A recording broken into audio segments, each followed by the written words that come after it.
ពេលខ្លះយើងព្យាយាមកែប្រែខ្លួនឯងឲ្យคล้ายជាមនុស្សផ្សេងទៀតព្រមទទួលយល់ស្របតាមគេគ្រប់យ៉ាងរហូតហ៊ានលះបង់កិត្តិយសផ្ទាល់ខ្លួនព្រោះតែយើងគិតថាវាគឺជាមន្តស្នេហ៍ដើម្បីតែចង់ឲ្យគេស្រឡាញ់ដើម្បីតែឲ្យគេចូលចិត្តឬក៏ដើម្បីតែចង់ឲ្យគេទទួលស្គាល់និងឲ្យតម្លៃយើង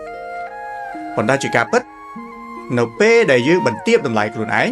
ដើម្បីសុំអង្វរការទទួលស្គាល់ពីអ្នកដទៃពិតណាស់គឺយើងកំពុងតែបាត់បង់ភាពជាខ្លួនឯងបន្តិចម្ដងការទទួលស្គាល់ដែលបានមកពីការបន្ទាបខ្លួនឯងវាមិនមែនជាការទទួលស្គាល់ដែលពិតប្រាកដនោះទេប៉ុន្តែវាបានមកពីការអាណិតឬក៏ការកេងចំណេញតែប៉ុណ្ណោះបើគេស្រឡាញ់យើងគេនឹងស្រឡាញ់អ្វីដែលជាយើងបើគេឲ្យតម្លៃយើងគេនឹងគោរពគោលការណ៍របស់យើង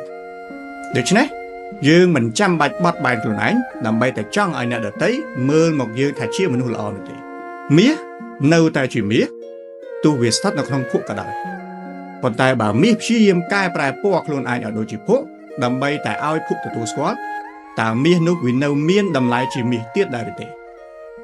ឈប់សួរខ្លួនឯងថាខ្ញុំត្រូវធ្វើបែបណាដើម្បីឲ្យគេពេញចិត្ត